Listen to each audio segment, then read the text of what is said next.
অন্ধের মতো দিগ্বিদিক জ্ঞান হারিয়ে ছুটতে থাকে সৌনক। বারান্দায় আলো জ্বলছে না, সবকটা জানালাও বন্ধ, মানে প্যাসেজটা পুরোপুরি অন্ধকার। দেওয়ালে দেওয়ালে ঠোকা খাচ্ছে সৌনক, তবুও থামছে না, কারণ পিছনে চাপা গলায় অদ্ভুত একটা গর্জন করতে করতে তেড়ে আসছে দানবিক মেজাজের কুকুরটা। সৌনক একবার পাশের ঘরে ঢুকেছিল, সবে ঢুকে সামনের দরজাটা বন্ধ করতে যাবে, অমনি পিছনে টাইসনের গলা। ও গড! এই এই এই যা যা যা বলছি, যা যা। বারান্দার দিকে দরজাটা খোলা ছিল, দরজা খুলে আবার বাইরের দিকে ছুটতে থাকে সৌনক। বাথরুমে একবার যেতে পারলে বেঁচে যাবে, আন্দাজে সেদিকেই যাচ্ছিল। হঠাৎ মাথায় একটা কিছু ভারী জিনিস লাগলো ওর।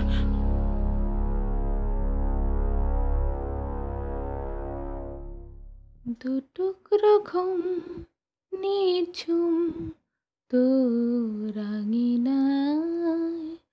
আমার সুখ রাত জাগুক নীল নীল চুপ কথায়। দুটুকরো ঘুম নিঝুম তোরাঙিনায়।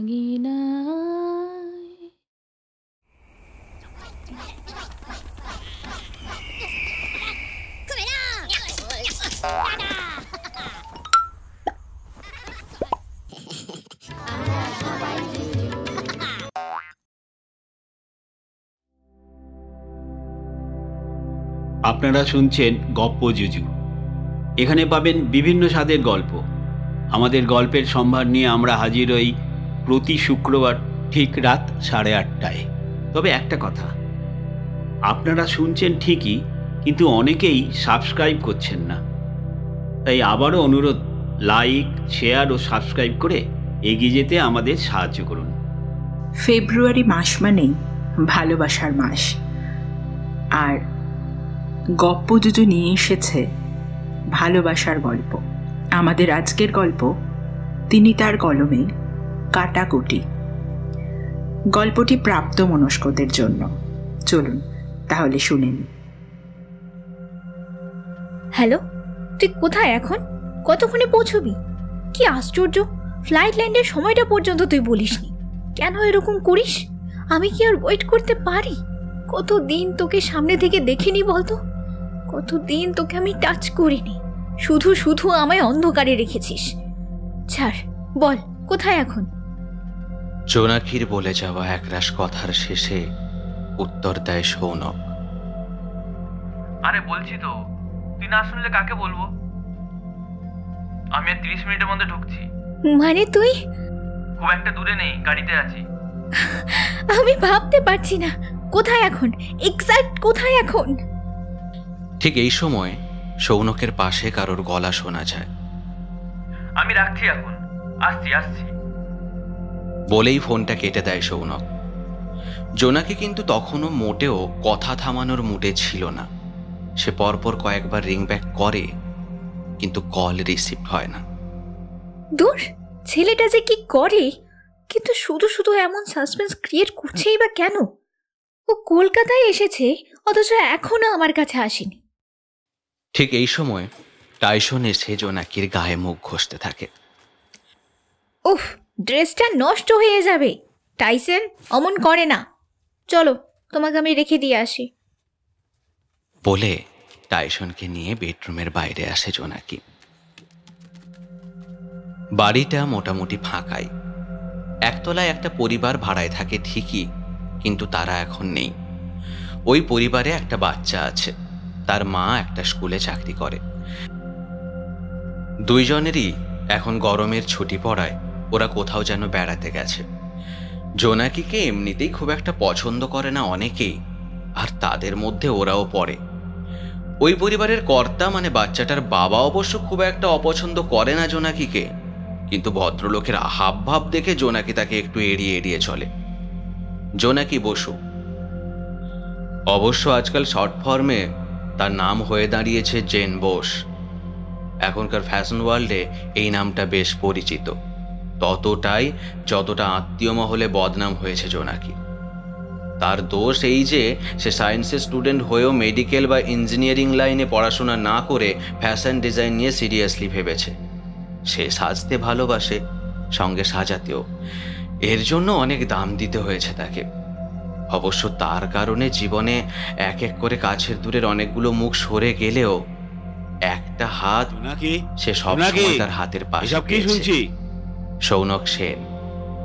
উত্তরপাড়ায় পাশাপাশি বাড়ির ছেলে মেয়ে ওরা। এক স্কুল, এক কোচিং। শীতকালে বন্ধুদের সাথে ব্যাডমিন্টন খেলা, বিশ্বকর্মা পুজোর দিন চ্যালেঞ্জ করে ঘুড়ি উড়িয়ে একে অপরের ঘুড়ি কেটে দেওয়া, পাড়ার সরস্বতী পুজোয় ফুচকা খাওয়ার কম্পিটিশনে বারবার ফার্স্ট আর সেকেন্ড প্রাইজ জেতা, বা একসঙ্গে 2 জন জয়ী হওয়া। এই সব কিছুই একটু একটু করে কাছাকাছি এনেছে ওদের দুজনকে। এইচএসের পর সৌনক জয়েন্টে বসে। ইঞ্জিনিয়ারিংয়ে চান্স পেয়ে চলে যায় খড়গপুর ITI কলেজে, মেকানিক্যাল ইঞ্জিনিয়ারিং নিয়ে পড়বে বলে। এদিকে জোনাকির মা, বাবা, কাকু, কাকিমা এছাড়াও আরও শুভাকাঙ্ক্ষীরা শত বুঝিয়ে বলে মেরে বকে একসঙ্গে বিফল হন সবাই। জোনাকির কথা ছিল এটা, দেশে ডাক্তার, ইঞ্জিনিয়ার, টিচার, লয়ার অনেক আছে, একটা জোনাকি বসু ফ্যাশন ডিজাইনার হলে কোথাও কিছু কম পড়বে না। কিন্তু কম পড়ে। 19 বছরের জোনাকিকে অলিখিতভাবে বরখাস্ত করেন সবাই। তারপর অনেক কষ্টে ওই বয়সেই নিজের দায়িত্ব নিজে নেয় জোনাকি। অনেক টিউশন করেছে। সে স্টুডেন্ট ভালো ছিল, তাই ওদিকটায় অসুবিধে হয়নি তেমন। পড়ানোর সঙ্গে নিজেরও পড়াশোনা। বেশ কষ্টেই কেটেছে তার ওই পর্বটা।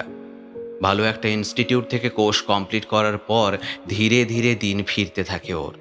ছোট বড় ফ্যাশন শো অ্যাটেন্ড করা, মুখ চেনা কয়েকজনের সুপারিশে একে একে অর্ডার পেতে থাকা ধীরে ধীরে ওকে ফেমাস করে তোলে। মাঝখানে কেটে যায় 5টা বছর। সৌনক দূরে থাকলেও কখনো ছাড়েনি ওকে। এরই মধ্যে একদিন বাড়ি থেকে বেরিয়ে পিজিতে থাকতে শুরু করে জোনাকি। অনেক অসুবিধে সহ্য করেও বাড়িতেই পড়েছিল সে এতদিন। নিজের ঘরে একটা স্টোভে নিজের জন্য রান্না করে খেত জোনাকি। মোট কথা বাড়িতে থেকেও বাইরের মানুষ হয়েছিল ওর স্ট্রাগল পিরিয়ডে। ওদিকে সৌনকেরও কোর্স শেষ হয়ে গেছে, ট্রেনিং চলছে। খুব শিগগিরই পোস্টিং কনফার্ম হয়ে গেলেই বিয়ে করবে ওরা। সারাদিন পরিশ্রম আর সারা রাত ঘুমের মধ্যে ওই ফোন কলগুলোই জোনাকির বেঁচে থাকার ইন্সপিরেশন হয়েছিল এই সময়টা। কিন্তু আজ থেকে 13 মাস আগে ঠিকানাটা বদলাতে বাধ্য হলো ও। হঠাৎ এক সন্ধেবেলায় জোনাকি সবেমাত্র বাড়ি ফিরেছে, মা আর বাবা দুজনে আসেন ওর ঘরে। সারাদিন কাজ, ঘর গোছানোর সময় নেই, তবুও তাড়াতাড়ি বিছানার চাদরটা টান টান করে পেতে দেয় জোনাকি। মা বলেন, ব্যস্ত হতে হবে না, আমরা বসতে আসিনি। পরশুদিন রবিবার, ওই দিন সন্ধ্যাবেলা বাড়িতে থেকো, তোমায় দেখতে আসবে। দেখতে আসবে মানে? তোমার তো বয়স আর কম হলো না, এবার বিয়ে করাটা দরকার। জোনাকি ততদিনে অনেকটা খোলস ভেঙে ফুটতে শুরু করেছে। বলে, আমার বিয়ে মানে? সৌনক তো এখন বাইরে। সৌনকের সাথে আমরা তোমার বিয়ে দিতে চাই না, ওর বাবা মাও তাই চান। সৌনককে ওনারাই বলবেন, আমরা তোমায় বলতে এলাম। তুমি যা সব করে বেড়াচ্ছ, যেভাবে তোমার ছবিগুলো সোশ্যাল মিডিয়ায় দেখছে মানুষ, তারপর যে কোনো সুস্থ ছেলের বাবা মাই এমন কথা বলতে পারে। নিজের ছেলের সাথে তোমার বিয়ে দেওয়ার ইচ্ছা তাদের না থাকাটাই স্বাভাবিক। তোমার বাবার বন্ধু অসীম দত্ত, ওনার স্ত্রী মারা গেছেন, আর ছেলেটিও একটু ফিজিক্যালি উইক। ভদ্রলোক, ব্যাংকের ম্যানেজার, এখন বহরমপুরে আছেন। ছেলেকে নিয়ে ঘোরা তার পক্ষে সম্ভব নয়, তাই বিশ্বস্ত কারোর কাছে কলকাতায় রেখে যেতে চান। যোগাযোগটা হয়েছে খুব অদ্ভুতভাবে, কিন্তু আমরা মনে করি এটা ভগবানের আশীর্বাদ। তোমার সাথে বিয়ে দিতে ওনার কোনো আপত্তি নেই, আমরাও রাজি হয়ে গেছি। পরশুদিন উনি আসবেন ওনার ছেলেকে নিয়ে, হয়তো এই মাসেই বিয়ের দিন ঠিক হবে। মায়ের বলা কঠিন কঠিন কথাগুলো এতটাই সহজ গতিতে বয়ে যায় যে জোনাকি কোনো রকম রেসপন্স করার সুযোগই পায় না। কিন্তু এক সময় সে বলে, তোমার বোধহয় মাথাটা খারাপ হয়ে গেছে মা, তাই এমন করে এই ঘরে এসে এইসব কথা বলছো। সৌনকের বাবা মা কি চান তা আমি জানি। তোমাদের চাওয়াটা এই ক্ষেত্রে অন্তত আমার কাছে ততটা দামি নয় যতটা আমার কাছে সৌনক আর ওর কাছে আমি। ওর চাকরিটা কনফার্ম হয়ে গেলে তারপরে আমরা বিয়ে করব, আর এটাই ফাইনাল। এইবার বাবা কথা বলেন। তুই কি আমাদের কোনো কথাই শুনবি না? তোর জন্য কি আমাদের মান সম্মান কিচ্ছু থাকবে না কারোর কাছে? উফ, কোন মহাপাপ করে এরকম একটা মেয়ের জন্ম দিয়েছিলাম আমি। চোখের সামনেই একটু একটু করে খারাপ হয়ে যাচ্ছে। সমাজে মুখ দেখাতে পারি না। ঠিক আছে, আমি তোমাদের চোখের সামনে আর থাকতে চাই না। আমি বেরিয়ে যাচ্ছি। এই, বেরিয়ে যাচ্ছিস মানে? কোথায় যাবি? দেখ, তোর জন্য আমাদের অনেক অপমানিত হতে হয়েছে, আর এখনো হতে হয়। কিন্তু বাড়ির বাইরে বেরিয়ে আর নতুন করে আমাদের মুখ পোড়াতে দেব না তোকে। চুপচাপ ভালো মেয়ের মতো বিয়ে করে শ্বশুরবাড়ি চলে যা, নয়তো আমার থেকে বেশি খারাপ আর কেউ হবে না। জোনাকি কোনো কথা বলে না। বাবাকে সে ভালোই চেনে। যখন যে ক্ষমতা গদিতে বসে তখন সুযোগ মতো সেই দলে গিয়ে ভেড়েন প্রতীক বসু।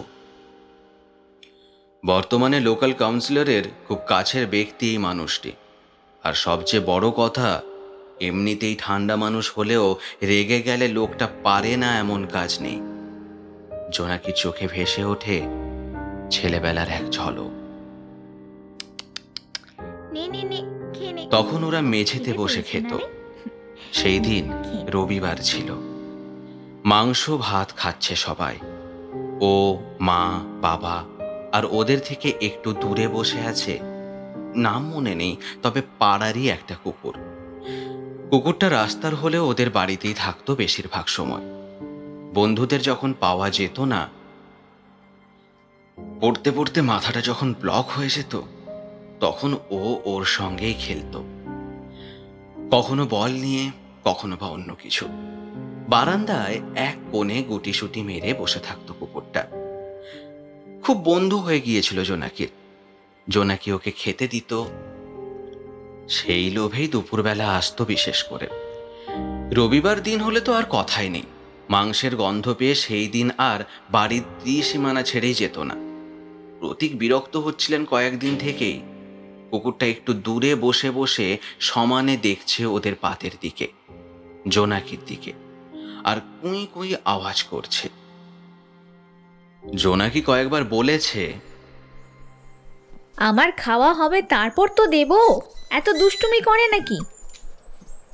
দাঁড়া দাঁড়া, যাচ্ছি, আমি খেয়ে নিয়ে যাচ্ছি। কিন্তু কুকুরটা অপেক্ষা করতে নারাজ। ক্রমশই তার গলার জোর বাড়ছে। হঠাৎ একটা ব্যাপার হলো। সুজাতা কড়াই থেকে 2 পিস মাংস তুলে সবেমাত্র প্রতীকের বাটিতে দিতে যাচ্ছেন, এমন সময় এক লাফে কুকুরটা এসে হামলে পড়ল তার উপর। ভয় পেয়ে মাংস সমেত হাতা ছুঁড়ে ফেলে দিলেন সুজাতা। পাত ছেড়ে উঠে পড়েছেন প্রতীক। কুকুরটা সবে মুখে এক টুকরো মাংস তুলেছে, প্রতীক কাছেই দরজার পিছনে থাকা মোটা খিলটা এনে সোজাসুজি তার মাথায় বসিয়ে দিলেন সেটা। সাংঘাতিক চিৎকার করে কুকুরটা ওখানেই পড়ে গেল। মাথা ফেটে রক্ত আর ঘিলু বাইরে বেরিয়ে এসেছে। মিনিট খানেক ছটফট করে মরে গেল কুকুরটা। খুব ভয় পেয়েছিল জোনাকি, কাঁদতে পর্যন্ত পারে। শুধু গলা দিয়ে একটা গোঙানির মতো আওয়াজ বেরিয়ে এসেছিল ওর। প্রতীক লাল চোখে ওর দিকে তাকিয়ে খিলটা দেখিয়ে বলেছিলেন, খবরদার, যদি আর কোনো দিন এদের নিয়ে মাখামাখি করার বেয়াদপি করো, তবে আজকের দিনটা যেন মনে থাকে তোমার। জোনাকি তারপর থেকে আর বাড়িতে কোনো কুকুর কখনো ডেকে আনেনি।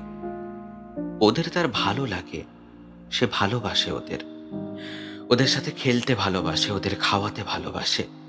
কিন্তু বাড়িতে আর কখনোই করতে পারেনি এইসব।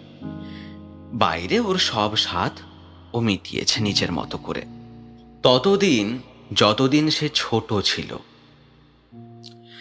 প্রতীক বসু মানুষটা যে খারাপ হলে কতটা খারাপ হতে পারে সে একটা ধারণা জোনাকির সেই দিন থেকে মাথায় গেঁথে গিয়েছিল। নিজেদের কথা শেষ করে বাবা মা ফিরে যায়। জোনাকি দরজা বন্ধ করে সুন্দর করে খুঁটিনাটি সবটা গুছিয়ে নেয়। তারপর পরদিন 7 সকালে বাড়িটা ছেড়ে দেয়। অবশ্য বাড়ি থেকে বেরিয়েই প্রথমে যায় লোকাল থানায়। নিজের সিদ্ধান্তের কথা জানিয়ে আসে পুলিশকে। যার যতই রাগ থাকুক আস্ফালন করতে পারে না কেউ। জোনাকি তখন অ্যাডাল্ট, স্বাধীনভাবে যদি ও কিছু করতে চায় তাহলে সে সেটা করতে পারে, এখানে কারোর কিছুই বলা চলে না। কিন্তু মেয়ের মুখ যে আর কখনো দেখবে না বাবা মা, এই কথাটা ওপেন ঘোষণা করে দেন বোস দম্পতি। যাই হোক, জোনাকি বেশ খানিকটা খুঁজে পেতে এক বন্ধুর সাহায্যে ঢাকুরিয়ায় এই বাড়িটার সন্ধান পায়। বাড়িটা পুরনো, এখন বাড়ির মালিক বিদেশে। দালালের মাধ্যমে বাড়ির ভাড়া টাকা পয়সা কালেক্ট করেন। মোটামুটি একলার খেলাঘর পেতে বসে জোনাকি। সময় পাল্টেছে অনেক। সৌনকের পোস্টিং হয় দিল্লিতে।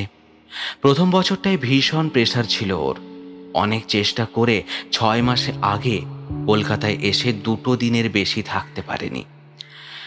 তার মধ্যে একটা দিন নিজের বাড়িতে ছিল, আর শেষ দিনটা ছিল জোনাকির সাথে। আর সেই দিনই দুজনে গিয়ে পিটিশন জমা দিয়ে এসেছে ম্যারেজ রেজিস্ট্রি অফিসে। আর সৌনক সেই দিন ঠিক করে পরের বার হাতে 1 সপ্তাহের ছুটি নিয়ে আসবে। একদিন জোনাকি খুব জোর করেছিল মাঝরাতে কথা বলতে। ঘুমে ভারী হয়ে গেছে সৌনকের চোখের পাতা। জোনাকিও খুব টায়ার্ড, তবুও ঘুম নয়, স্বপ্ন বাসা বেঁধেছে ওর চোখে। কি রে, ঘুমিয়ে পড়লি নাকি? ফোনে ঠিক করে কথা বলা যায় না, কিন্তু দরকারি যে একটা কথা বলবো তোকে। আরে না না, ঘুমোইনি, শুনছি তো, বল। বলছি, এবার আমাদের রেজিস্ট্রিটা হয়ে যাওয়া দরকার, জানিস তো। আসলে তুই তো অনেকটা দূরে আছিস, আমিও এখানে নিজেকে ব্যস্ত রেখেছি, 1000 রকম এঙ্গেজমেন্ট। কিন্তু এক এক সময় না খুব একা লাগে, জানিস। কেমন যেন মনে হয় আমি হাওয়ায় ভেসে যাচ্ছি, কোথাও আমার কোনো খুঁটি নেই। মানে ওই রেজিস্ট্রেশনটা কি তোর খুঁটি হবে? না, তা ঠিক নয়, হয়তো কোনো লজিক নেই আমার। জাস্ট মনে হয় রেজিস্ট্রিটা হয়ে গেলে তবু মনে মনে আমি ভাববো আমার সঙ্গে আরেকজনের নাম পাকাপাকিভাবে জড়িয়ে গেছে। একা নই আমি, জাস্ট একটু স্বস্তি পাবো, বুঝলি? হ্যাঁ বুঝলাম, ঠিক আছে তাই হবে, বলেছিল সৌনক।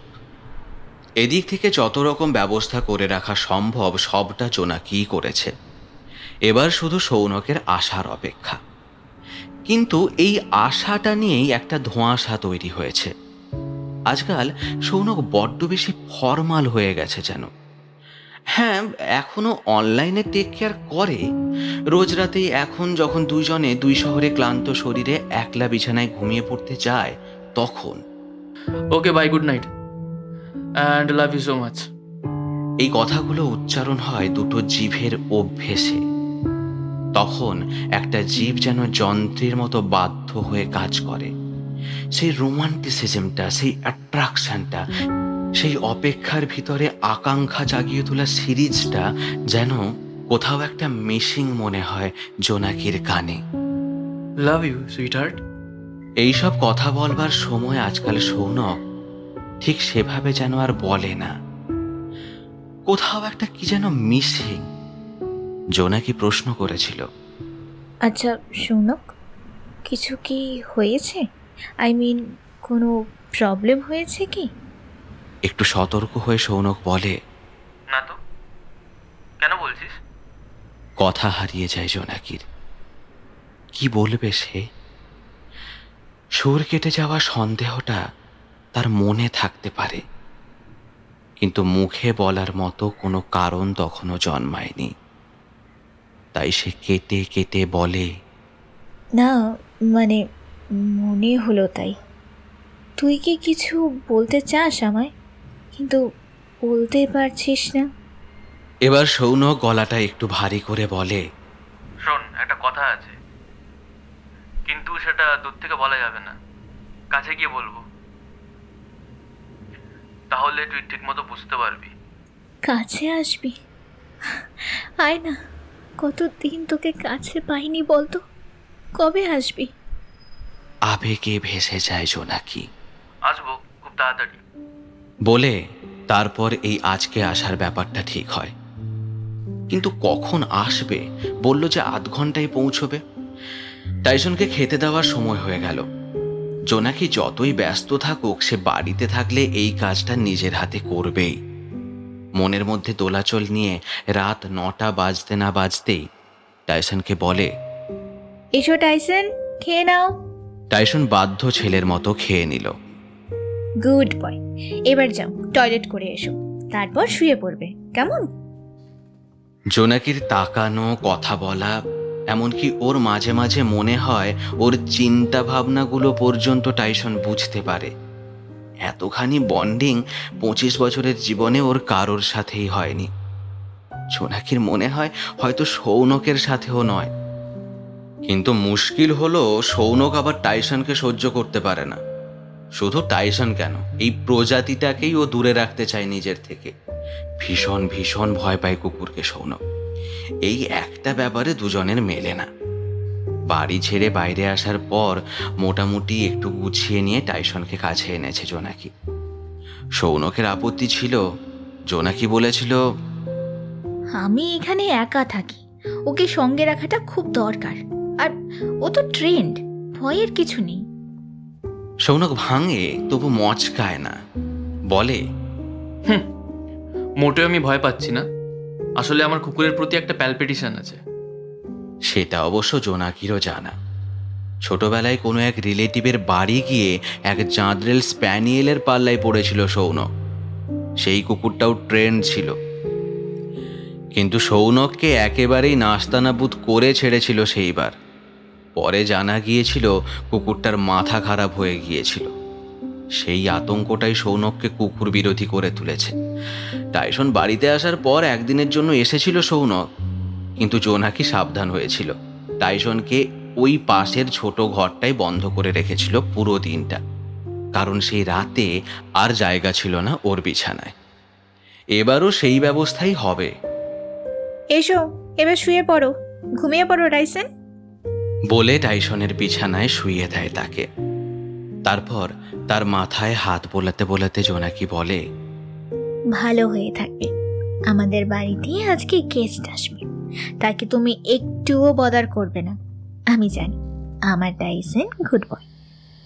এই পর্যন্ত বলতে না বলতেই ডোরবেলটা বেজে ওঠে। সেকেন্ডে উঠে দাঁড়ায় জোনাকি।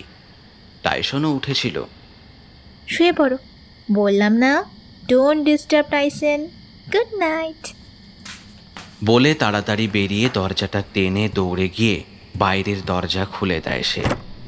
উফ, তুই ফাইনালি এলি, এত দেরি কেন করলি সৌনক? আমি ভাবতেই পারছি না। জোনাকি জড়িয়ে ধরে সৌনককে। আরে ছাড় ছাড়। ছাড়বো কেন? কত দিন পর হাক করছি তোকে। সৌনক, কি হয়েছে তোর? প্রশ্নটা করে জোনাকি সঙ্গত কারণে। কারণ সে জড়িয়ে ধরেছে ঠিকই, কিন্তু সৌনক নিশ্চল। এমন তো হয় না। আসলে খুব টায়ার্ড লাগছে, চল ভেতরে চল। জোনাকি ছেড়ে দেয়।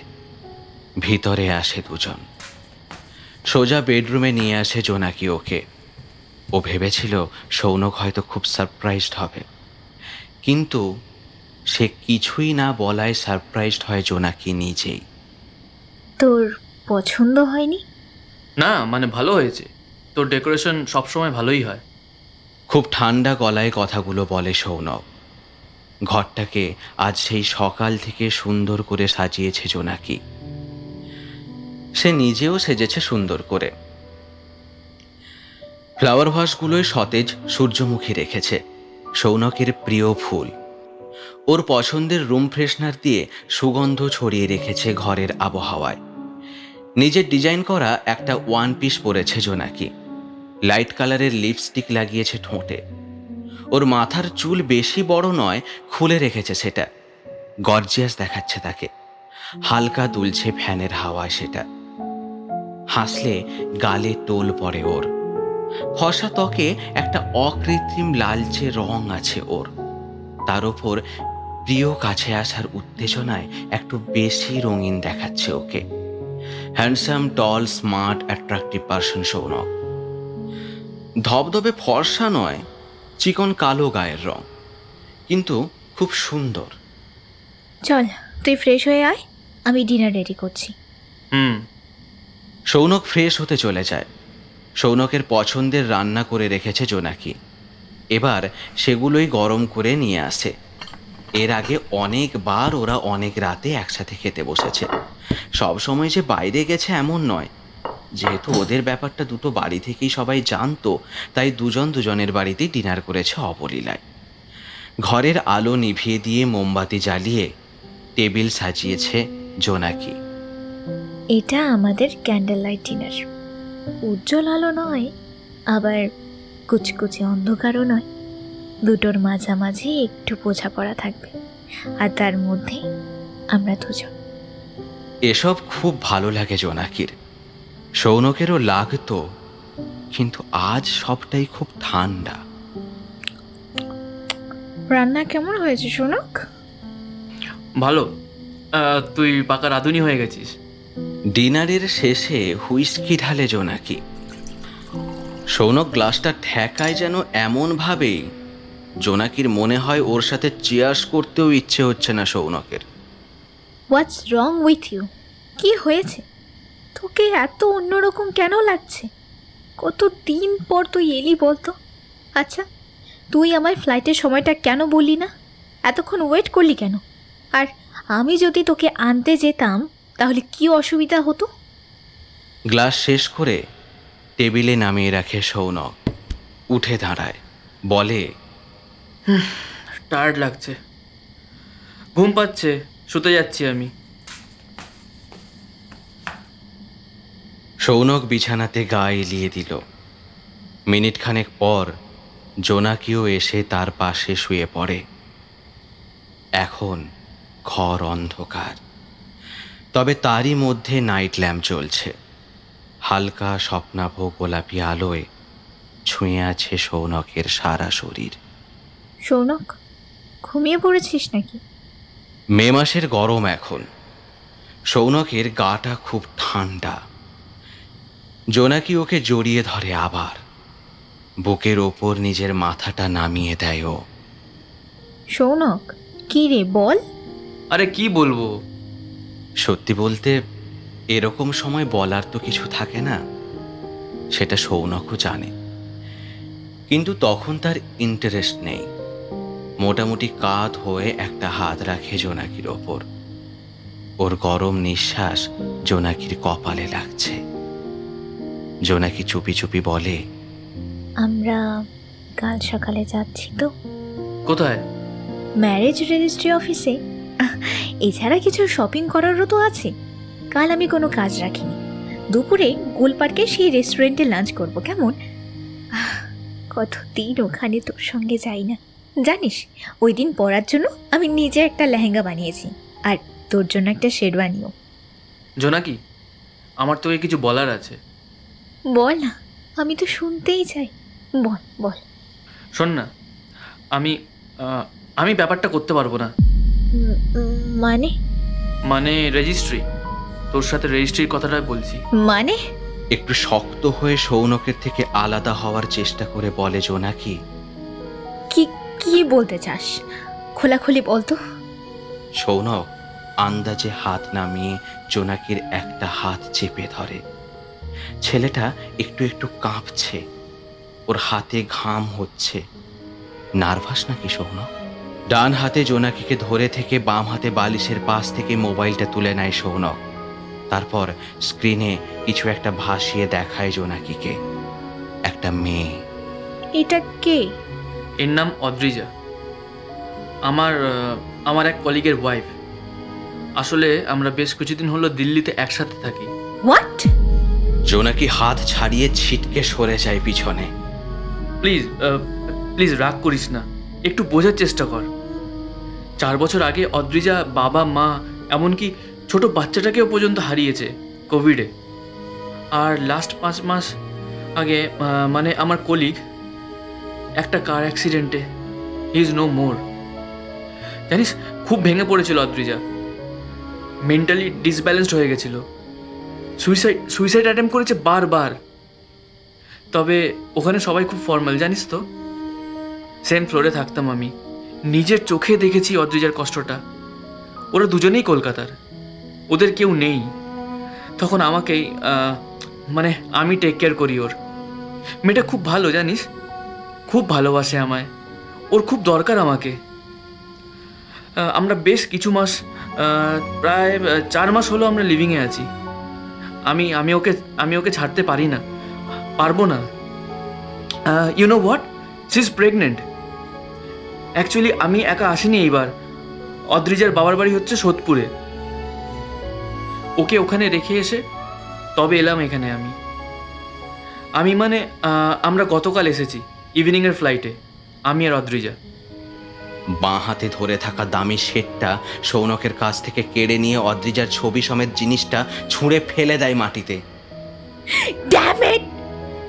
জোনাকি চিৎকার করছে পাগলের মতো। তুই কি মানুষ? ছি ছি ছি,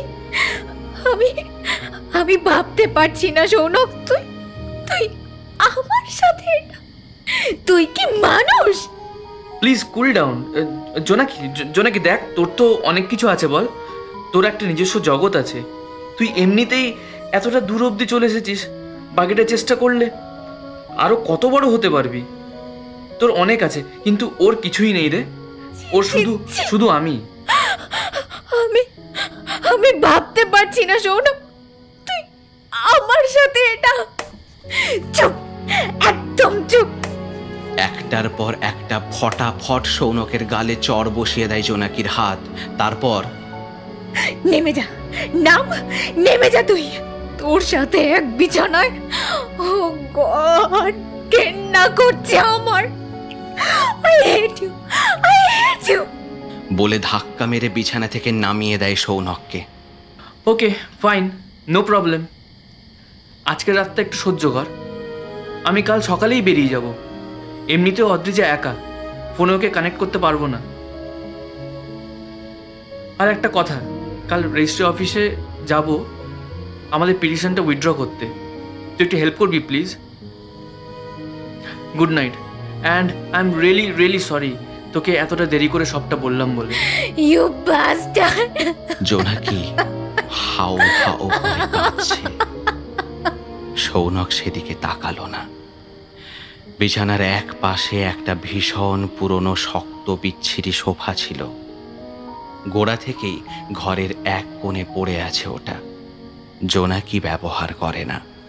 তার উপর যত রাজ্যের জিনিসপত্র বোঝাই করা আছে সেইগুলো মোটামুটি ঠিক করে নিয়ে তার ওপরেই শুয়ে পড়ল সৌনক। এদিকে জোনাকি শুধু কেঁদেই চলেছে, কি করলি সৌনক? কোনো কথা নয়, শুধু কান্না। তুই না, আমি তোকে ছাড়বো না, আমি ছাড়বো না তোকে।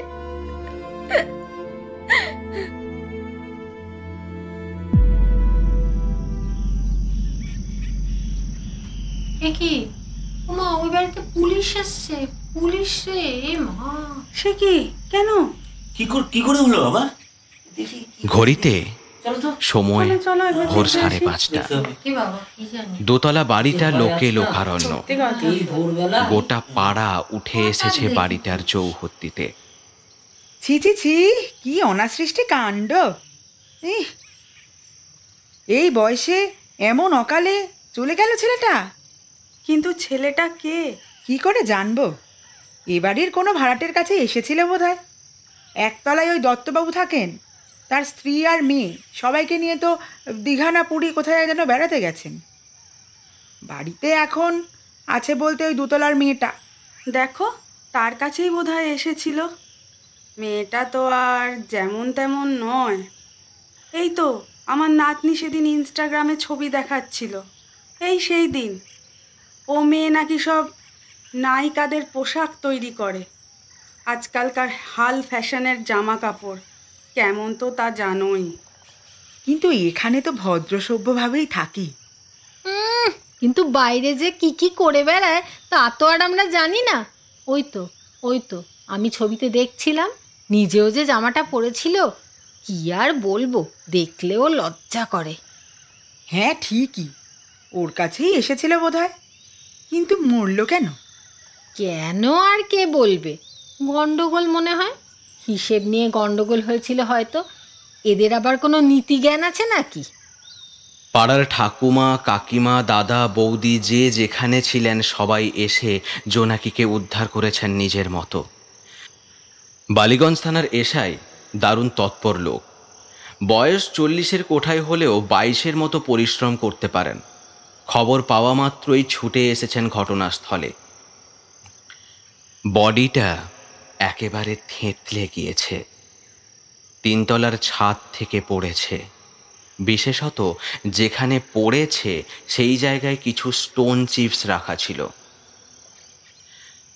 দেহটার জায়গায় জায়গায় ঢুকে গেছে সেগুলো। যতটা পারা সম্ভব সব দিক দেখে শুনে কাজ গুছিয়ে নিয়ে এসআই প্রিয়াংশু পাল, শর্ট ফর্মে পিপি, জোনাকির জবানবন্দি নিতে আসেন। মেয়েটার চোখের কোলে কান্নার জল শুকিয়ে দাগ হয়ে গেছে। আপনার নাম? জোনাকি বসু, পেশা? Fashion designer. আপনি এখানে পিজি থাকেন? হ্যাঁ, ওয়াই? বাড়ির বাইরে বেরিয়ে এসে নিজের হবি নিয়ে থাকি, কারোর সাথে কোনো যোগাযোগ নেই। কান্নায় ছলছল করে ওঠে জোনাকির চোখ। উনি কি আপনার বয়ফ্রেন্ড ছিলেন? হ্যাঁ, সামনেই আমাদের রেজিস্ট্রি হওয়ার কথা ছিল। অফিসে পিটিশন জমা দেওয়া আছে। I see. উনি কোথায় থাকতেন? দিল্লিতে। কি করতেন উনি? মেকানিক্যাল ইঞ্জিনিয়ার ছিল। ওর কোনো রিলেটিভ বা ওরকম কিছু আপনি জানেন? উত্তরপাড়ায় পাশাপাশি বাড়ি ছিল আমাদের। তো ওর বাবা মাকে খবর দিয়েছেন? না, তবে কন্ট্যাক্ট নাম্বার আছে আমার কাছে। বাহ, একটু দেবেন প্লিজ। জোনাকি নাম্বারগুলো দিয়ে দেয়। ওরা বোধহয় এখনো জানেন না খবরটা, তাহলে আমাকেই দিতে হবে। So sad. হ্যাঁ, তারপর এমনটা হলো কি করে? কাল রাতে ও এলো, আমরা একসাথে ডিনার করি, তারপর আমরা তারপর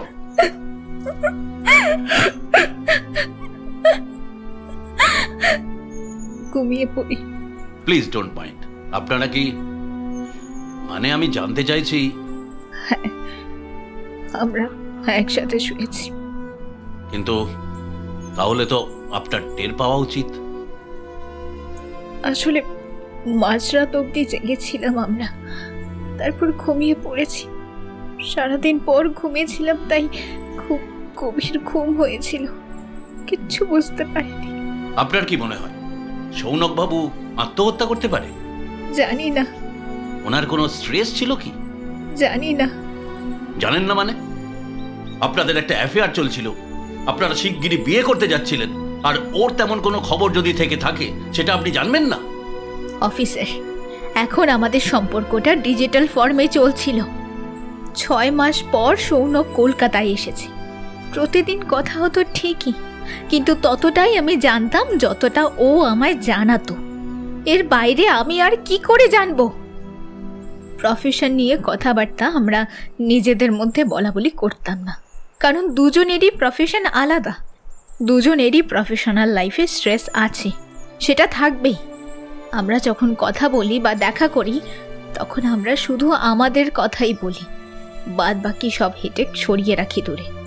বেশ, কাল তো বেশ কয়েক ঘন্টা একসঙ্গে ছিলেন, আপনি কি কিছুই বোঝেননি? কিছুই দেখেননি ওর মধ্যে? কোনো অ্যাবনর্মালিটি লক্ষ্য করেননি? না। আচ্ছা, সৌনকবাবুর সেলফোনটা কোথায়?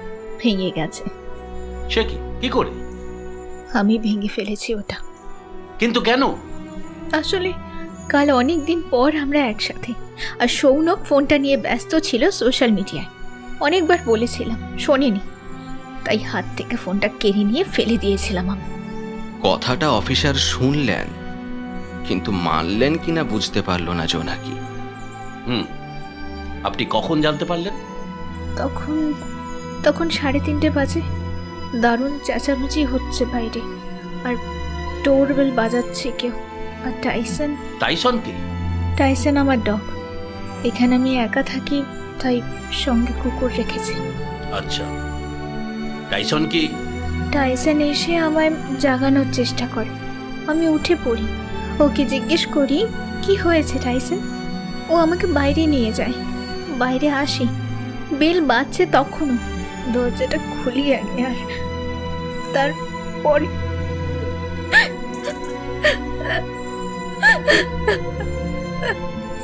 আবার কেঁদে ওঠে জোনাকি। বুঝেছি। তারপরেই আপনাকে সব বলে ওরা? আপনার বাড়ির পাশের বাড়িগুলোর লোকজন জানতে পেরেছিল প্রথমে, বিশেষত মুখার্জি বাবু বলে একজন। তিনি ছাদের ঘরে শুয়ে থাকেন। আওয়াজটা প্রথমে তিনি শুনতে পান। জানলা দিয়ে টর্চ জেলে দেখেন ব্যাপারটা। উনি তৎক্ষণাৎ ফোন করেন থানায়। এটা কি হয়ে গেল অফিসার? সৌনক এভাবে? দেখুন, সান্ত্বনা দেওয়ার কিছু নেই, শুধু বলবো আপনি ভেঙে পড়বেন না। আমাদের এখন অনেক কাজ। দেখে মনে হচ্ছে উনি সুইসাইডই করেছেন, কারণ সব কিছুই প্রাথমিকভাবে পরীক্ষা করেছি। ইভেন আপনার বাড়ির ছাদের সিঁড়ি, দরজার চৌকাঠে শেষবারের মতো সৌনকেরই পায়ের ছাপ পাওয়া গেছে, আর হাতলে ওরই হাতের ছাপ। অবশ্য আর একটাও জিনিস পেয়েছি, সেটা মানে ঠিক বুঝতে পারছি না। কি অফিসার? আচ্ছা, রাতে কি আপনার কুকুরটা ছাড়া থাকে? হ্যাঁ, ও তো আমার সাথেই ঘুমায়। মানে কালকেও কি? না, কাল টাইসন বারান্দায় ছিল। ও খুব বাধ্য, ওকে যা বলি তাই শোনে। I see. ওই কুকুরটারও পায়ের ছাপ সৌনকবাবুর পায়ের ছাপগুলোর পাশাপাশি পাওয়া গেছে। কুকুরটাই ছাদে দাঁড়িয়ে চিৎকার করে। ওর চিৎকার শুনেই মুখার্জিবাবু দেখতে আসেন ব্যাপারটা কি। ভদ্রলোক ভেবেছিলেন ঘুমের ঘোরে মানুষের গলার চিৎকারটা হয়তো ভুল শুনেছেন, কিন্তু তারপর কুকুরটা একটানা ডাকছে শুনে তিনি উঠে আসেন। মোটামুটি মনে হচ্ছে কাল রাতে যখন আপনি ঘুমোচ্ছিলেন, সৌনকবাবু যখন ছাদে যাচ্ছিলেন, তখন ওর সঙ্গে সঙ্গে টাইসনও যায়। তারপর সৌনক ছাদ থেকে ঝাঁপ দিতেই টাইসন অবাক হয়ে ওখানে দাঁড়িয়ে চিৎকার করতে থাকে। তারপর লোকজন জড়ো হয়েছে দেখে চলে আসে আপনাকে জানাতে। এরকমই হয়েছিল হয়তো। হতে পারে, কি করে জানবো অফিসার? এর মধ্যে অন্য কোনো অ্যাক্টিভিটি আছে কিনা আমরা দেখব, আর দিল্লিতেও খোঁজ দিতে হবে। এর জন্য দিল্লি পুলিশের সাথে যোগাযোগ করা দরকার। বাই দ্য ওয়ে, সৌনকবাবু কাল কটার ফ্লাইটে এসেছেন? এখানে জোনাকি একটু খেই হারিয়ে ফেলে। সৌনক তো কাল আসেনি। সে বলেছে সে পরশু এসেছে ইভিনিং ফ্লাইটে। সেই সঠিক সময়টা তো জানে না জোনাকি। কি বলবে এবার সে? কি হলো? ওর ফ্লাইট টাইমটা বলুন। আসলে ও আমার এখানে কাল রাতে এসেছে ঠিকই, কিন্তু কলকাতায় এসেছে তার আগের দিন ইভিনিং ফ্লাইটে। আচ্ছা, তো এই একটা দিন কোথায় ছিলেন উনি? উনি কি বাড়িতে গিয়েছিলেন? আমি সেটা জানি না অফিসার। সৌনক একটু খামখেয়ালি ছিল। ও আমায় সারপ্রাইজ দেওয়ার জন্য এমন ছেলে মানুষই মাঝে মাঝেই করত।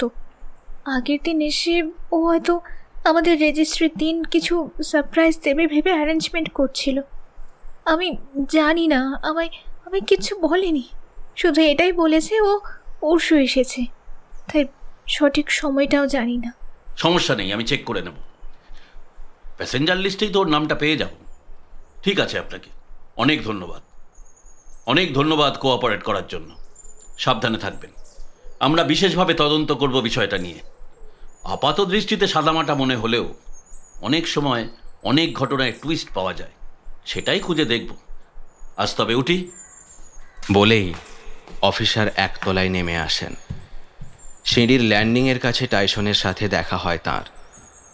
প্রাপ্তবয়স্ক ডোবারম্যান ডগ। তার বিক্রম আলাদা। দেখে বোঝা যায় কুকুরটা ট্রেন্ড, কোনো অসভ্য ব্যবহার করল না।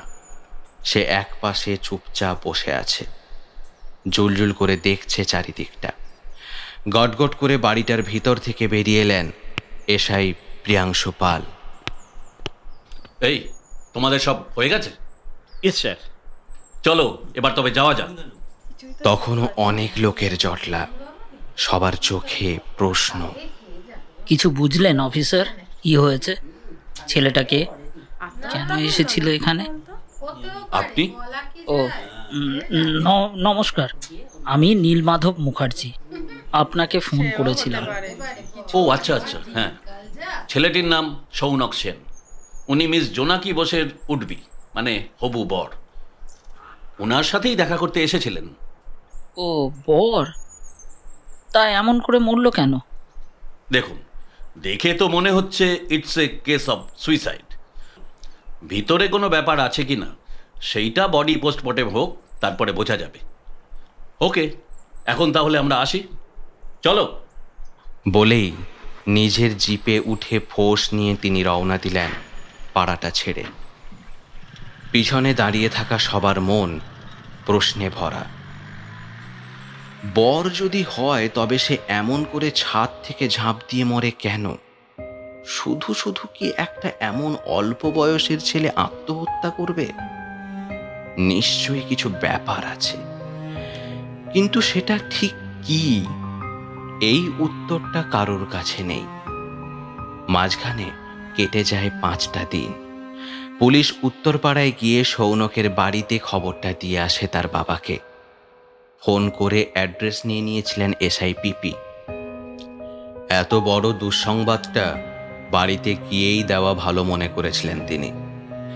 রিয়াকশনগুলো চোখের সামনে দেখতে পাবেন। এদিকে আর সব কাজও নিপুণভাবে করেছেন তিনি আর তার টিম। প্রথমে এয়ারপোর্টে গিয়ে জোনাকির বলা সন্ধে, মানে গত 5ই মে দিল্লি থেকে আসা ফ্লাইটগুলোর প্যাসেঞ্জার লিস্ট চেক করেছেন। বেশি খোঁজাখুঁজি করতে হয় না, সহজেই সৌনক সেনের নাম পাওয়া যায়, সঙ্গে আরও ডিটেলস। পেমেন্ট ডিটেলসে চোখটা আটকে যায় প্রিয়াংশুর। 2টো টিকিটের দাম দিয়েছেন সৌনক। কারণটা কি? আবিষ্কার হয় অদ্রিজা দস্তিদার নামক এক মহিলার নাম।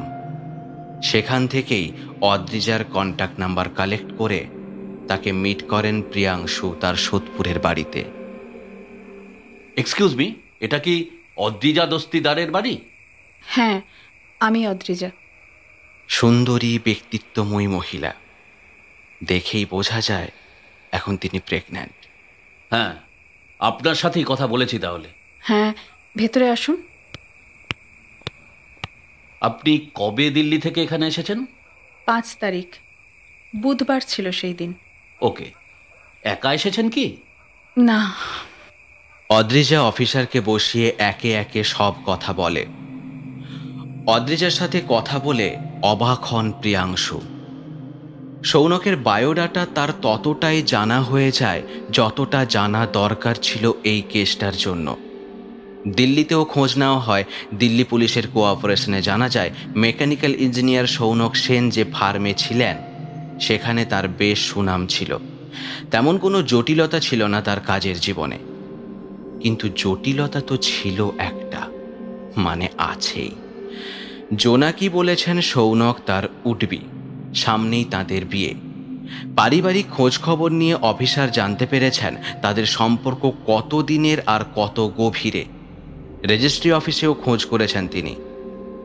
সত্যি সত্যি একটা পিটিশন জমা দেওয়া আছে ওদের নামে। ওই মাসেরই 10 তারিখে রেজিস্ট্রি হওয়ার কথা আছে ওদের। আবার উল্টো দিকে এই মহিলা অদ্রিজা দস্তিদার বর্তমানে প্রেগন্যান্ট। অকপটে তিনিও স্বীকার করছেন সৌনকের সাথে তার সম্পর্কটা। বাড়িতেও বলেছেন নির্দ্বিধায়। তাহলে এত কিছুর মধ্যে কেন সেই রাতে জোনাকির বাড়ি যায় সৌনক? একসাথে খায়, আবার একসাথে শুয়েও পড়ে দুজনে। জোনাকি তো তাই বলেছে, মাঝরাত অবধি জেগেছিল, এই কথাটা পর্যন্ত বলেছে জোনাকি। তারপর হঠাৎ কি হলো? ছেলেটা চাইছিলটা কি? পরে ওর ভাঙা সেটের টুকরোগুলো উদ্ধার করে এনেছেন প্রিয়াংশুর টিম। জোনাকির বেডরুম থেকে সিম কার্ডও পাওয়া গেছে। সেটা পরীক্ষা করে পরিষ্কার বোঝা যাচ্ছে রেগুলার কথা হতো দুজনের, জোনাকি আর সৌনকের। তাহলে এদিকে অদ্রিজা জানিয়েছে এমনকি যে অ্যাপার্টমেন্টে থাকতো ওরা দিল্লিতে, সেই অ্যাপার্টমেন্টের অনেক বাসিন্দাও জানিয়েছে অদ্রিজার সাথে সৌনকের রেগুলার থাকার ব্যাপারটা। কয়েক মাস আগে অদ্রিজার স্বামী কার অ্যাক্সিডেন্টে মারা যান। চাকরি করতেন সৌনকের সাথে। স্বামী মারা যাওয়ার পর অদ্রিজা খুব অসুস্থ হয়ে পড়ে মানসিকভাবে, এ কথাও জানিয়েছে অনেকেই। তখন সৌনক আপনজনের মতো কাছাকাছি ছিল অদ্রিজার। অদ্রিজা সেরে ওঠে ধীরে ধীরে। তারপর সে নিজের ফ্ল্যাট ছেড়ে সৌনকের ফ্ল্যাটে থাকতে শুরু করে। অদ্রিজার অনেক ট্রেস পাওয়া গেছে সৌনকের ফ্ল্যাটে। পুলিশ কনফার্মেশন দিয়েছে যে হ্যাঁ, ওরা একই ফ্ল্যাটে থাকতো। তাহলে সৌনক প্রচণ্ড বেশি চালাক ছিল কি, নাকি বোকা ছিল ছেলেটা? চালাকি যদি করতে চাইতো তাহলে তো সেটা সে দিল্লিতে বসেই করতে পারত। জোনাকি পিটিশন জমা দিয়েছে ঠিকই, কিন্তু সৌনক পেপারে সই না করলে তো আর তাদের রেজিস্ট্রি হয় না। ওদিকে অদ্রিজার সাথে দিল্লিতেই যদি এমনি লিভিংয়ে থেকে যেত তাহলেও তো তেমন কিছু ক্ষতি হতো না, কারণ সবাই তো অ্যাডাল্ট। জোনাকিরও আর কিছু করার থাকতো না, অন্তত লিগ্যালি তো নয়। তাহলে খামোকা দু নৌকোয় পা দিয়ে চলছিল কেন সৌনক সেন? নাকি সে আসলে বোকা ছিল, দুটো মেয়েকে ভালোবাসতো? অদ্রিজার অসহায়তা কাছে টেনে এনেছিল সৌনককে। এদিকে জোনাকির প্রতি কমিটমেন্টও এড়াতে পারেনি সৌনক। এত বড় একটা কথা দূর থেকে না বলে কাছে এসে সামনাসামনি বলবে ভেবেছিল। ছেলে মেয়ে দুটোর সম্পর্ক অনেক গভীরে, এটাই ভেবেছেন এসআইপিপি। তাই তিনি বুঝতে পারছেন এরকম একটা সম্পর্কে হঠাৎ অব্যাহতি চাওয়া মানে কি। ভীষণ বড় রকমের একটা চাওয়া। বয়স তো কম, তাই হয়তো এতটা চাপ নিতে পারেনি সৌনক। এদিকে জোনাকি কিছুই জানতো না। ইনোসেন্ট জোনাকিকে সামনে থেকে দেখে ছেলেটা আরো বেশি চাপে পড়ে যায়। বলি বলি করেও কথাটা বলতে পারে না বোধহয়। ওরা যে সে রাতে কিছুটা ভালো সময় কাটিয়েছিল তার ইঙ্গিত জোনাকির কথায় আছে। জোনাকি ঘুমিয়ে পড়ার পর হয়তো কোনো কারণে নিজে আর শুয়ে থাকতে পারেনি সৌনক। ঘরের বাইরে বেরিয়েছিল, খুব বিবেকের দংশন হচ্ছিল তো। একই সঙ্গে অদ্রিজার দায়িত্ব নেওয়া, আবার জোনাকিকেও আগের জায়গাতেই রেখে দেওয়া, কি জটিল হয়ে গিয়েছিল ব্যাপারটা। শেষমেশ সুইসাইড অ্যাটেম্প্ট করেছে। কুকুরটা হয়তো বারান্দাতেই কোনো একটা কোণে ছিল। ওদের সিক্সথ সেন্স খুব কাজ করে। মনিবের গেস্টকে অত রাতে ছাদে যেতে দেখে হয়তো কিছু সন্দেহ করেছিল, তাই পিছন পিছন উঠে গিয়েছিল সে। যাকে পোস্টমর্টেম রিপোর্ট তো পরিষ্কার বোঝা যাচ্ছে নিজেই স্ব ইচ্ছায় ঝাঁপ দিয়েছে সে। হ্যাঁ, পেটে অল্প একটু অ্যালকোহল পাওয়া গেছে। জোনাকিকে ফোন করেছিলেন প্রিয়াংশু। মেয়েটা বলেছে আমরা সেই দিন খুব লাইট ড্রিঙ্ক করেছিলাম, প্রতিবারই করে ও এলে। প্রিয়াংশু আর কিছু বলতে পারেননি। আজকালকার ছেলে মেয়ে এইসব বড় কথা কিছু নয়। 3 তলার ছাদ থেকে সোজা মাটিতে স্টোন চিপের ওপর এসে পড়েছে সৌনকের শরীরটা। ঘাড়ের শিরা ছিঁড়ে তৎক্ষণাৎ মৃত্যু হয়েছে। পরিষ্কার বোঝা যাচ্ছে it is case of a simple suicide. কোথাও কোনো অন্ধকার নেই, কিন্তু একটা রহস্য আছে। তাই তিনি যে ডক্টর সৌনকের বডি পিএম করেছেন তাকে গিয়ে পার্সোনালি জিজ্ঞাসা করেছিলেন। আচ্ছা ডক্টর, আপনি কি এই বডিটার মধ্যে এমন কিছু পেয়েছেন যাতে সন্দেহ করার মতো কিছু আছে? দেখুন, কয়েকটা জিনিস আছে যেগুলো রিপোর্টেও লেখা আছে। কথাগুলো খুব বড় কিছু নয়, তাও আপনি জিজ্ঞেস করলেন তাই। মারা যাওয়ার আগে, ইভেন মারা যাওয়ার সময়ও সৌনকের ব্লাড প্রেশার প্রচণ্ড বেড়ে গিয়েছিল, আর ওর হার্টবিট চলছিল দুর্দান্ত স্পিডে। প্রিয়াংশু পালের পুলিশি মনটা বারবার কেমন যেন খচখচ করে উঠছে। সাদা চোখে দেখার মতো কোনো কারণ নেই অসঙ্গতির।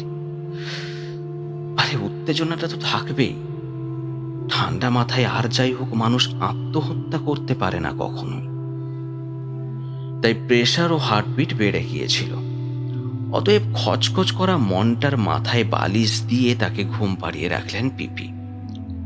তবুও তার অভিজ্ঞতা বলছে আছে আছে একটা না একটা রহস্য ঠিকই আছে। কিন্তু মনের কথা তো আর আইন শুনবে না। তাই Sounak Sen suicide case file বন্ধ করে দেন লেক পুলিশ স্টেশনের ইনভেস্টিগেশন ডিপার্টমেন্ট। টাইসন, আজকে তোমার খেতে অনেক দেরি হয়ে গেল বাবু। নাও, এখন গুড বয় হয়ে তাড়াতাড়ি খেয়ে নাও তো। টাইসন মাথা নিচু করে বাধ্য ছেলের মতো খেয়ে নিচ্ছে। জোনাকি একটা জিনিস নিয়ে এলো টাইসনের কাছে, বলল, দেখো তো এটা তোমার পছন্দ হয় কি না।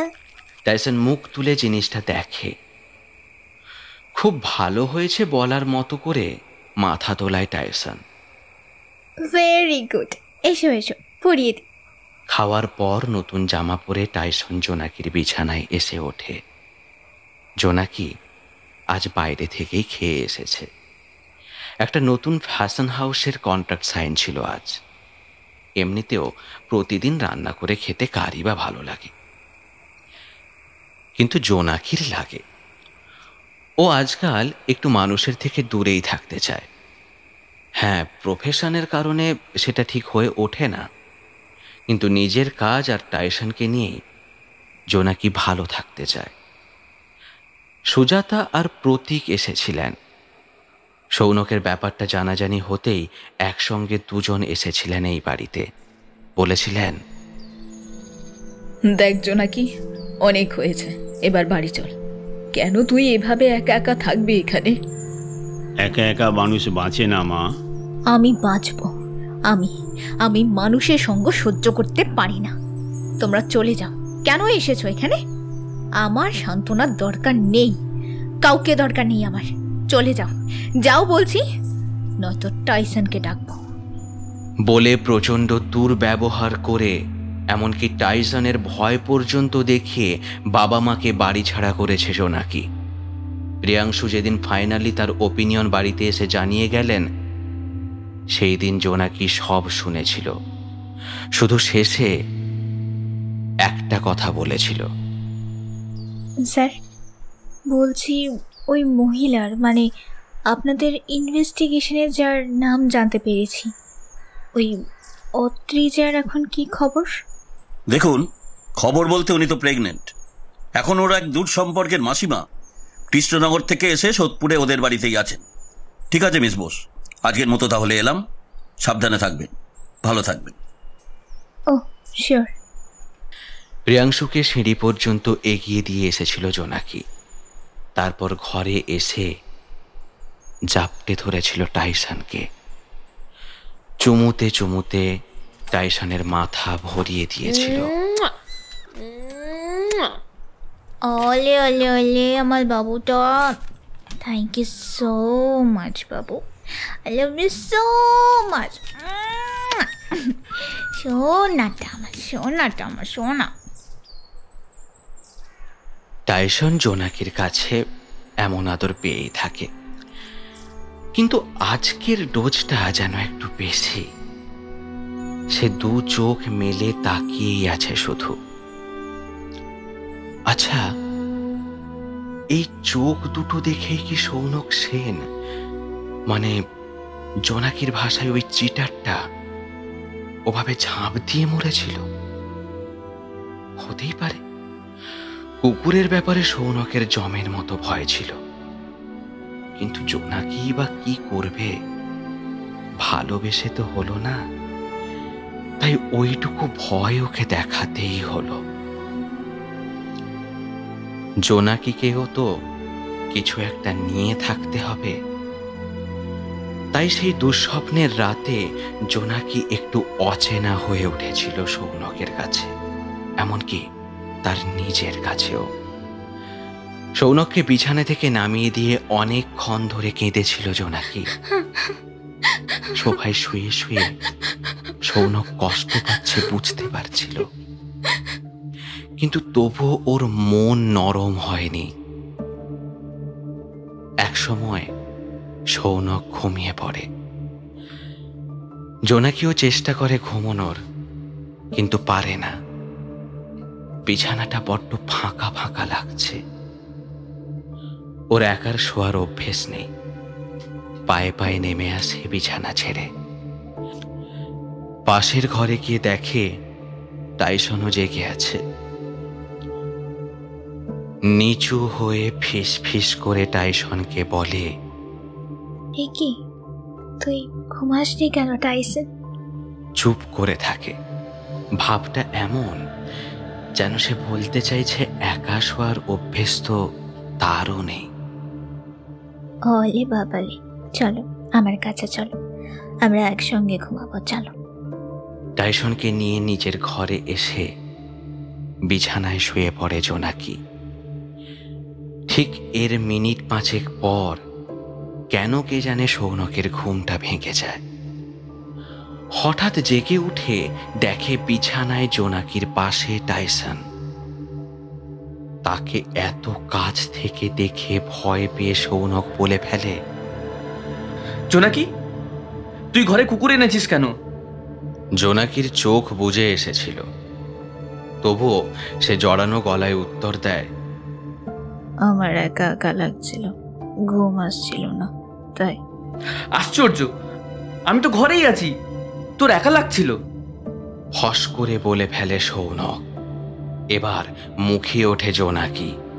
বিছানার উপর উঠে বসে বলে, তুই আছিস তো কি, তুই কি আমার একটা 420 ছেলে? তোর সঙ্গে এক ঘরে থাকাটাই নিরাপদ নয়, বুঝলি? তাই আমি টাইসন কিনেছি। জোনাকি, মাত্র কয়েক ঘন্টায় আমার উপর থাকা তোর এত বছরের বিশ্বাস জাস্ট উধাও হয়ে গেল? তুই বলছিস আমার সঙ্গে এক ঘরে থাকাটাও নিরাপদ নয়? না না, নয় নয়, পদার্থ বলে কোনো জিনিস নেই তোর মধ্যে। আর বিশ্বাস, তুই আমাকে ঠকিয়েছিস, তারপরে কি করে বিশ্বাস করি তোকে বল? সামনে আমাদের রেজিস্ট্রি হওয়ার কথা, আর তুই এখন আমায় বলছিস নোটিশটা তুলে নিতে। তুই এতদিন আমার সাথে ফ্রড করেছিস।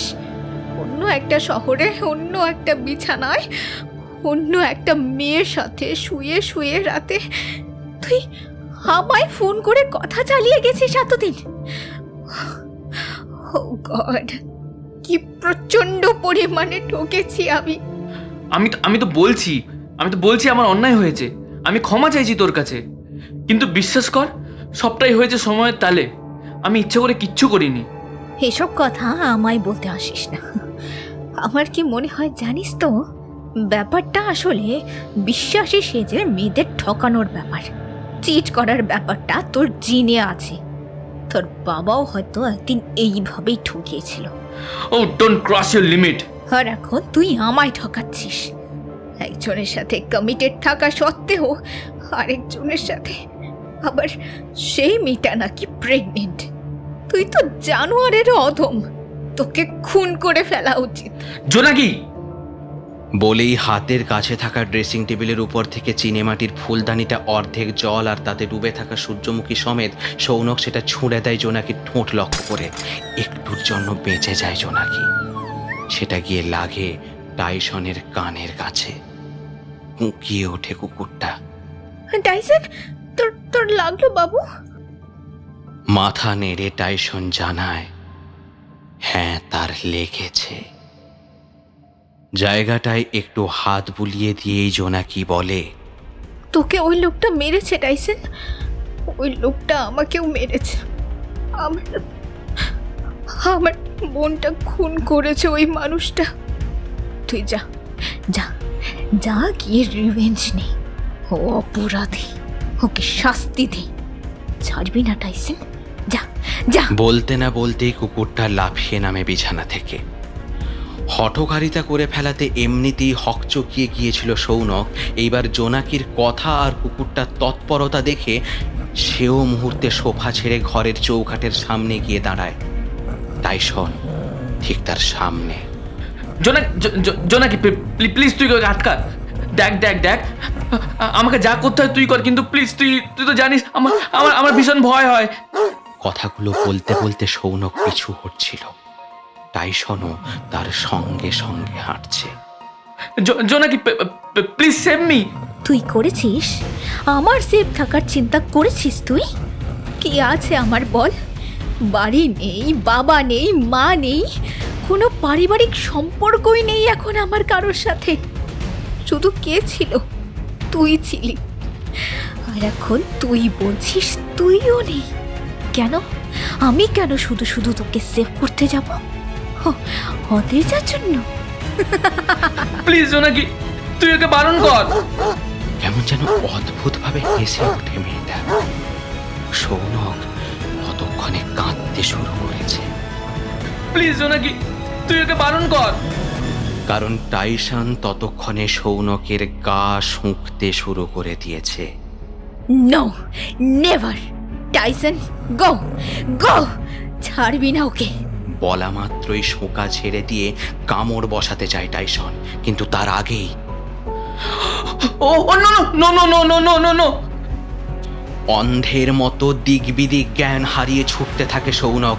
বারান্দায় আলো জ্বলছে না, সবকটা জানালাও বন্ধ, মানে প্যাসেজটা পুরোপুরি অন্ধকার। দেওয়ালে দেওয়ালে ঠোকা খাচ্ছে সৌনক, তবুও থামছে না।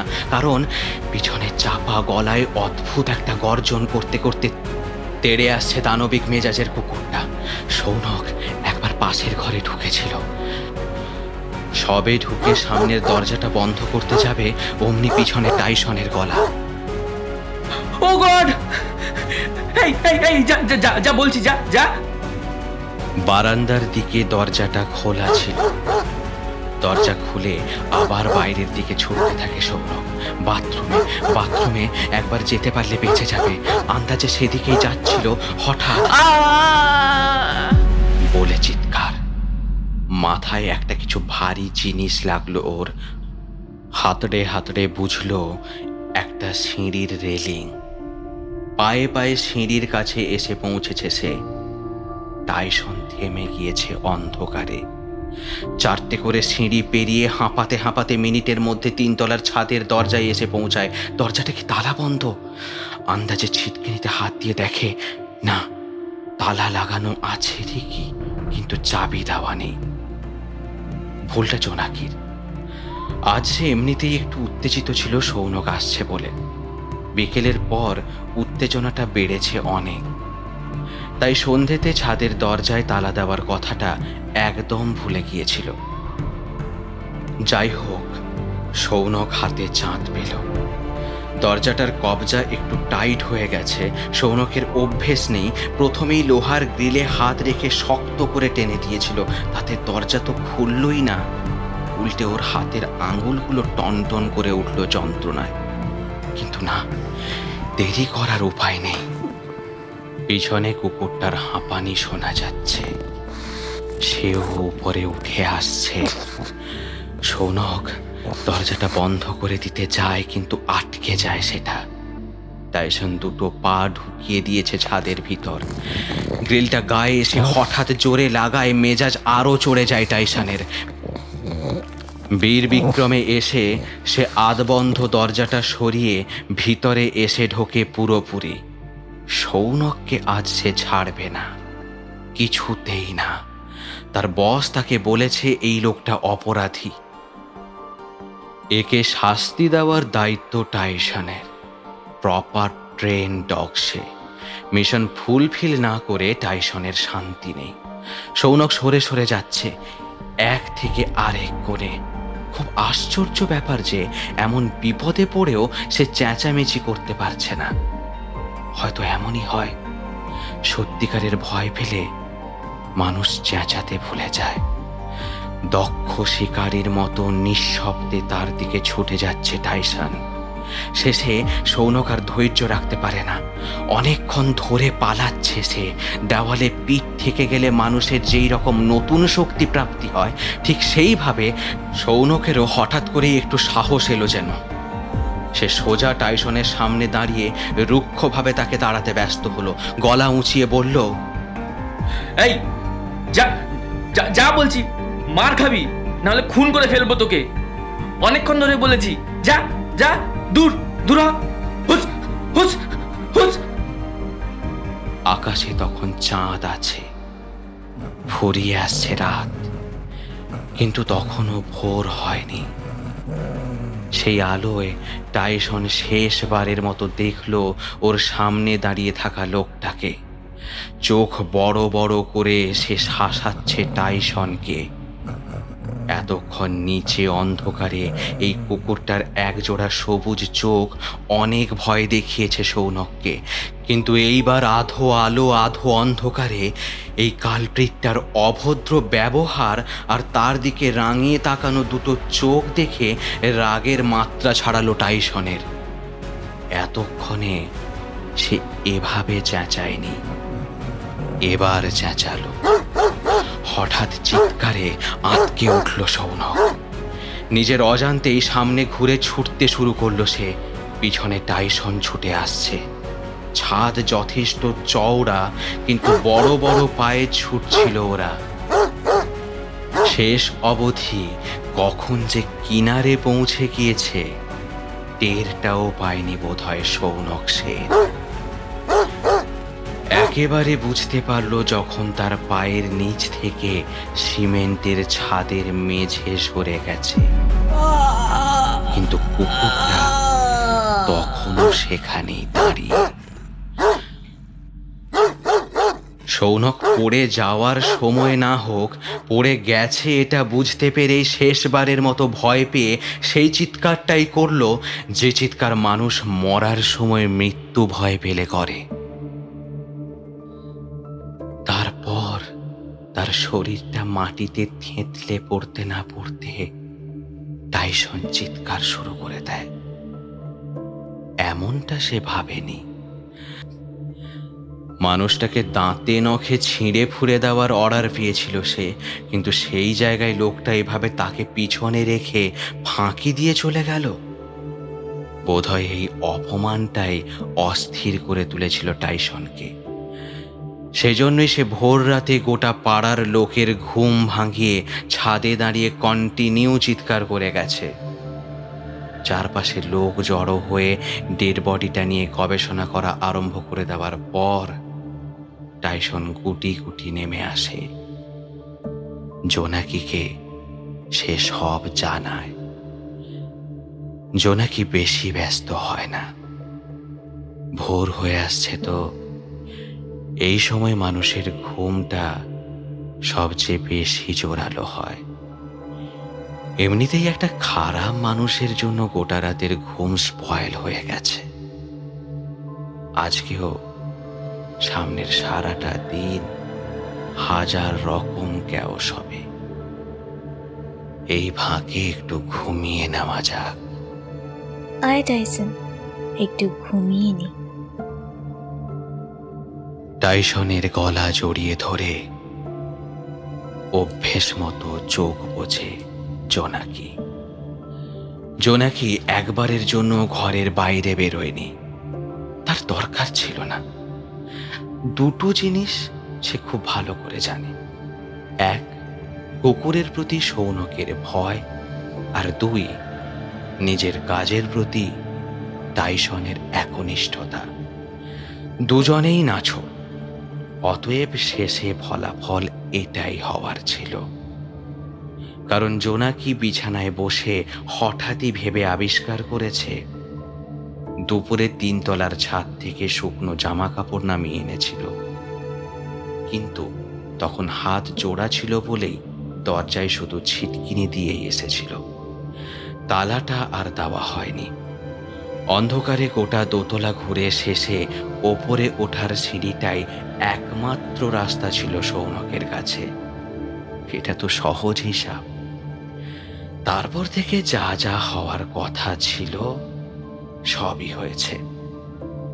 ফাইনালি এতদিন পর, কেসটা বন্ধ হয়ে যাওয়ার পর জোনাকি টাইসনকে ওর কাজের পারিশ্রমিকটা দিল। নিজের হাতে ডিজাইন করা শেরওয়ানি, যেটা সৌনকের জন্য ছিল, সেটা দিয়েই একটা ড্রেস বানিয়ে দিয়েছে টাইসনের জন্য।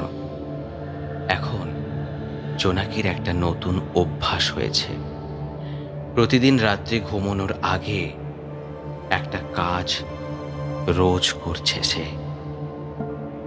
অ্যালবাম থেকে বার করা সৌনকের এক একটা ছবি একটা কালো কালির পেন দিয়ে ডিজাইন করা, মানে ছবিটার মুখে, গলায়, বুকে অসংখ্য কাটাকুটি করা। দাগগুলো করার পর সৌনকের অবয়বটা কি অসহায়, কি অদ্ভুত দেখায়। জোনাকি দু চোখ ভরে দেখে আর বলে, তোর সাথে প্রথম ভিক্টোরিয়া গিয়েছি, প্রথম কাউন্টারে সিগারেট খেয়েছি তোর সাথে। আমি তোকে ভীষণ ভালোবাসি, হ্যাঁ এখনো বাসি। আমি তো তোকেই শুধু। কিন্তু তুই কি করলি সৌনক? তুই আমাকে চিনতেই পারিসনি। ভালোবাসা তো অনেক দূরের কথা, তাহলে আমাদের এতদিনের বন্ডিংটা সবটাই কি একতরফা ছিল? জানিস টাইসন না আমাকে বোঝে। সেই দিনও তো আমি বলেছিলাম বলে ও অ্যাকশন নিয়েছিল, শুধু আমার জন্য। মানে আমার কথার দাম ওর কাছে কত, এতটাই যে আমি বললেই ও কাউকে খুন পর্যন্ত করে ফেলতে পারে। That is bonding, that is love. Tyson as a train dog. শুধু সেটাই তার আইডেন্টিটি নয়, ও বুঝতে পারে, আমায় বুঝতে পারে। আমার কষ্ট হয়েছে সেটা ওকে বলেছি, আর ও সেটা বুঝেছে। তারপর বিনা বাধায় রিয়্যাক্ট করেছে। আমি ভাবি ও কতটা পিওর। কিছুই নয়, শুধু আমার কথা ভেবে ও সব করতে পারে। আর তুই শেষমেশ, তুই একটা মানুষ হয়ে সৌনক, আমার বন্ধু হয়ে আমার, যাই হোক, আমি ভাবলেও তুই আসলে কোনো দিনও আমার হয়তো অতটা ছিলিস না যতটা দেখাতিস। যদি তাই হতো তাহলে অদ্রিজাকে প্রথম টাচ করার মুহূর্তেই তোর আমার কথা মনে পড়ত। সেখানে আমি ভাবতেও পারি না, জানিস। এতদিন আমার কাছে ভালোবাসার মানেটা নিশ্চয়ই অন্যরকম ছিল, কিন্তু যেদিন তুই তোর আসল চরিত্রটা চেনালি, ঠিক সেই দিন থেকেই সংজ্ঞাটা পাল্টে গেছে আমার চোখে। কিন্তু তুই আমায় ঠকালেও আমি যে ঠকবো তার তো কোনো মানে নেই না সৌনক। ভালোবেসে মানুষ সব করতে পারে, এই কথাটা শুনেছি আমি, আর এখন তোর ব্যবহারে এক্সপিরিয়েন্সও করলাম। সত্যি তো, আমি যে এত বড় একটা কাজ করলাম, মেরে ফেললাম তোকে, সেটাও তো আমি করেছি ওই ভালোবাসাটারই জোরে। তোকে ভালোবাসতাম, তাই তো তোকে খারাপ হয়ে যেতে দেখতে পারলাম না। এতদিন তোকে আমার বলে জেনেছি, আর বাকি দিনগুলো তোকে আমার করেই রাখবো। মাঝখানে যাই হয়ে থাক, ওটা একটা দুঃস্বপ্ন আমার কাছে। সবাই জানবে ওটা একটা দুর্ঘটনা ঘটেছে, কিন্তু আমি জানবো আমি ভালোবেসে সব ছেড়ে এসেছি। কিন্তু ভালোবাসার জন্য ভালোবাসার মানুষটাকে ছাড়িনি, তাকে মেরেছি। শোনক, জানিস সত্যি ভালোবাসায় এমনই হয়। ভালোবেসে সব ছাড়া যায় ভালোবাসার জন্য, কিন্তু যাকে ভালোবেসেছি কারোর জন্য, কিছুর জন্য, তাকে ছাড়া যায় না। তাই তো আমিও পারলাম না, কি করে পারতাম বলতো? টিপিক্যাল মেগা সিরিয়ালের মেলোড্রামা কুইন হিরোইনগুলোর মতো। তুমি যার সাথে ভালো থাকবে তার সাথেই থাকো, আমি তোমায় ভালোবাসি, তাই আমার কোনো দাবি নেই তোমার উপর। এই কথাটা বলতে পারলাম না। কথাটা তো আসলে মিথ্যে। আমি যাকে ভালোবাসি সে যদি আমাকেই ভালো না বাসে, তাহলে আর তার বেঁচে থেকে কি লাভ? বাঁচবার কোনো অধিকার নেই তার। আমি অনেক স্ট্রাগল করেছি, ফিউচারে আরো করতে পারবো, নো ডাউট। কিন্তু এই একটা জায়গায় কোনো কম্পিটিশন নয়। তুই সৌনক সেন এক জোনাকি পশুর হয়েই বাঁচবি, নয়তো মরবি, কিন্তু অন্য কারোর হয়ে বাঁচতে পারবি না। তুই আর কারোর সাথে ভালো থাকলে আমার ভালোবাসার সাথে অন্যায় করা হতো, তাই আমি তোকে এইভাবে আমার করে রাখলাম। তুই যদি একটু মানুষ হতিস তাহলে এখন পৃথিবীর বাতাসে নিঃশ্বাস নিতে পারতিস। শুধু শুধু ঠান্ডা বেডরুমের নরম বিছানা ছেড়ে মর্গের ওই দুর্গন্ধ ঘরে মরা স্ট্রেচারে গিয়ে শুতে হতো না তোকে। কিন্তু জোনাকি এবার শোবে। ও, এসে গেছিস? হায়। তার গায়ে একটা হাত রেখে বিছানায় ছড়িয়ে পড়ে জোনাকি। ওর মাথার মধ্যে হাইপোথ্যালামাসে অনেক দিন আগে শোনা একটা গান গুনগুন করছে। মাঝে মাঝে রাতে সৌনক এই গানটা শুনতে চাইতো ফোনে। জোনাকি সরু গলায় ঘুমিয়ে ঘুমিয়ে গানটা শোনাতো।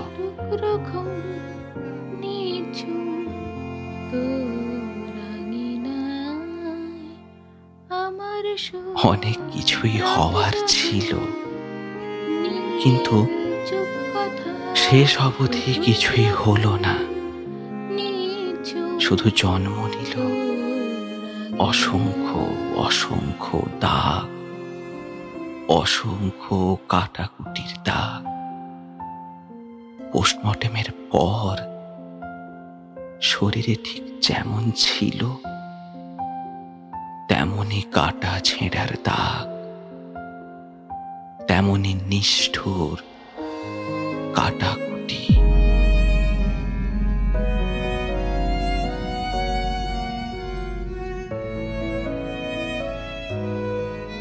গল্পটি আপনাদের কেমন লাগলো তা কমেন্টের মাধ্যমে অবশ্যই জানাবেন। আর চ্যানেলটিকে ভালো লাগলে লাইক, শেয়ার আর সাবস্ক্রাইব করে আমাদের পাশে থাকবেন। আমাদের নোটিফিকেশন সঙ্গে সঙ্গে পাওয়ার জন্য সাবস্ক্রাইব বাটনের পাশে থাকা বেল আইকনটিতে প্রেস করে রাখুন। আরেকটি কথা, আপনারা আপনাদের লেখা গল্পগুলি অডিও স্টোরি রূপে শুনতে চাইলে আমাদের চ্যানেলের মেল আইডিতে পাঠাতে পারেন। নির্বাচিত গল্পগুলি আমরা অডিও স্টোরি রূপে তুলে ধরব। আমাদের ডেসক্রিপশন বক্সে মেল আইডি পেয়ে যাবেন। আজ তবে এই পর্যন্ত। ভালো থাকবেন, সুস্থ থাকবেন। শুভরাত্রি।